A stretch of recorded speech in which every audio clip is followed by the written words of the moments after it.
देश दुःखमा छ। यदि हान्नै छ भने सिधा गोली हान्नु। आफ्नो कार्यक्रममा जानुहोस् सरल आफ्नो कार्यक्रममा जानुहोस् आफ्नो कार्यक्रममा जानुहोस्। कम छ भने हामी उभिरा छौं। कार्यक्रममा जानुहोस् सरल हान्न पाइयो तर लोकतन्त्र भएको देशमा कार्यक्रममा जानुहोस् सरल खुट्टाले हान्न पाइदैन।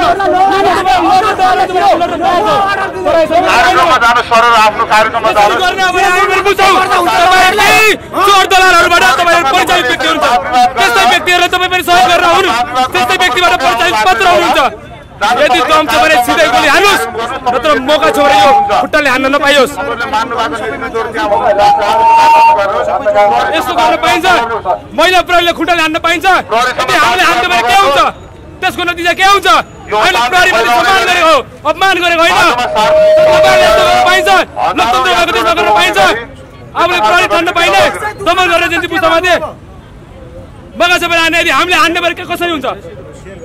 यदि हान्न भने गोली हान न यार। तपाईहरु मौका छ भने हान्नुहुन्छ। यदि हामीले हान्न थाल्यो भने फेरि अस्ति जस्तो हुन्छ है। कपडा सपडा फुकाएर भाग्नु पर्छ फेरि। हामीले तयार भयो भने तपाईहरुले कपडा निकालेर अस्ति जस्तो भाग्नु पर्छ है। लुकाएर हान्नु नपरोस्। लोकतन्त्रको मर्यादालाई उल्लङ्घन नगर्नु परोस्। यस्तो गर्न पाइन्छ यार? महिलाले खुट्टाले हान्न पाइन्छ? यदि हामीले हान्यो भने के हुन्छ? तपाईहरु सबैलाई सम्मान गरेका छौ है। मान्छेले के बुझ्छ? हामीले सम्मान गर्ने, तपाईले हामीलाई अपमान गर्ने, हामीले सम्मान गर्ने। यी पनि त्यस्तै चोरहरु सहयोगी पात्र हुन्।